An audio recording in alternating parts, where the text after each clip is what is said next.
नमस्कार। आज हम भारतीय संविधान की प्रमुख विशेषताओं का अध्ययन करेंगे। भारतीय संविधान 26 जनवरी 1950 को लागू हुआ। किसी भी देश का जो संविधान होता है उसके लक्ष्य और अपने उद्देश्य होते हैं, उनको दर्शाने के लिए एक प्रस्तावना होती है। इसी प्रकार भारतीय संविधान की भी अपनी एक प्रस्तावना है। प्रस्तावना एक तरह से संविधान का सार रूप होती है। भारतीय संविधान की जो प्रस्तावना है उसमें 1976 में 42वें संविधान संशोधन द्वारा 3 शब्द जोड़े गए: समाजवाद, धर्मनिरपेक्ष और अखंडता। आज हम भारतीय संविधान की विशेषताओं से रूबरू होंगे। सबसे पहले हम लेते हैं संविधान के स्रोत, अर्थात भारतीय संविधान का जब निर्माण किया गया तो उसमें इसकी जो विशेषताएं हैं वो कहाँ से ली गई, कौन कौन से ऐसे स्रोत हैं जिनके आधार पर हमारे संविधान का वर्तमान जो स्वरूप है वो तैयार किया गया। हम ये देखते हैं कि भारतीय संविधान ने विभिन्न देशों के प्रावधान हैं वो अपने संविधान की प्रस्तावना में शामिल किए और आवश्यकता होने पर उनमें समय के अनुसार संशोधन भी किया। भारत के संविधान का मुख्यतः जो भाग है वो भारत शासन अधिनियम 1935 से लिया गया है। सरकार की संसदीय शासन प्रणाली हो चाहे या फिर विभिन्न प्रकार के जो कानून हैं वो यूनाइटेड किंगडम से लिए गए। हमारा जो संविधान है उसका बहुत सारा जो भाग है वह यूनाइटेड किंगडम से लिया गया है, क्योंकि हम लंबे समय तक ब्रिटिश काल के अधीन रहे हैं। दूसरी जो विशेषता है वह है कठोरता और लचीलापन। भारत का जो संविधान है वह न तो पूर्णतः कठोर है और न ही लचीला है, अर्थात दोनों का मिश्रण है। अगर हम बात करें कठोर संविधान की, तो कठोर संविधान का अर्थ है कि संविधान के संशोधन के लिए विशेष प्रक्रियाओं की आवश्यकता होती है, जबकि लचीला जो संविधान होता है उसको आसानी से संशोधित किया जा सकता है।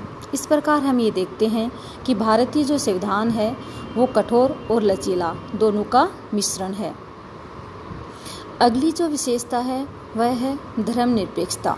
धर्मनिरपेक्ष भारत जो है वह एक धर्मनिरपेक्ष देश है। धर्मनिरपेक्षता का अर्थ है कि भारत में मौजूद सभी जो धर्म हैं वे समान संरक्षण प्राप्त किए हुए हैं। प्रत्येक जो जाति है वो अपनी इच्छा के अनुसार अपने धर्म का अनुसरण कर सकती है, उसका प्रचार और प्रसार कर सकती है। अर्थात भारत का अपना कोई विशेष धर्म नहीं है। सरकार सभी धर्म के साथ एक जैसा व्यवहार करेगी और उन्हें एक जैसे अवसर उपलब्ध कराएगी। अगली जो विशेषता है वह है भारत में संघवाद। भारत के संविधान में केंद्र और राज्य दोनों में शक्तियों का बंटवारा किया गया है। यही संघवाद की एक विशेषता होती है। और ये जो शक्तियों का बंटवारा केंद्र और राज्यों में किया गया है उसका संविधान में विशेष रूप से उल्लेख भी किया गया है। और केंद्र और राज्य दोनों सरकारें संविधान में जो शक्तियाँ दी गई है उसके अधीन रहते हुए अपनी अपनी शक्तियों का प्रयोग करते हैं। ये संघवाद अन्य विशेषताओं जैसे संविधान की कठोरता, लिखित संविधान, 2 सदनों वाली विधायिका, स्वतंत्र न्यायपालिका और संविधान के वर्चस्व को भी पूरा करती है। हम यहाँ देखते हैं कि भारत में संघवाद है और संघवाद के लिए ज़रूरी है कि संविधान का कठोर होना और सर्वोच्च भी होना, क्योंकि अगर संविधान कठोर नहीं होगा तो आसानी से उसमें संशोधन किए जा सकते हैं। और लिखित होना इसलिए आवश्यक है क्योंकि केंद्र और राज्य दोनों को जो शक्तियाँ प्राप्त होती हैं वो बाकायदा संविधान में लिखी हैं और दोनों ही अपनी अपनी शक्तियों का प्रयोग संविधान के अधीन रहते हुए कर सकते हैं। और न्यायपालिका का स्वतंत्र होना इसलिए आवश्यक है जब भी केंद्र और राज्य में शक्ति विभाजन को लेके या किसी विशेष क्षेत्र को लेकर के कोई विरोधाभास हो जाता है तो ऐसी स्थिति में हमारी न्यायपालिका है वो उस समस्या का समाधान करती है, और वह तभी कर सकती है जब हमारी न्यायपालिका स्वतंत्र हो। इसलिए भारत में संघात्मक जो शासन प्रणाली है वो सफल भी है। अगली जो विशेषता है वह है सरकार का संसदीय स्वरूप।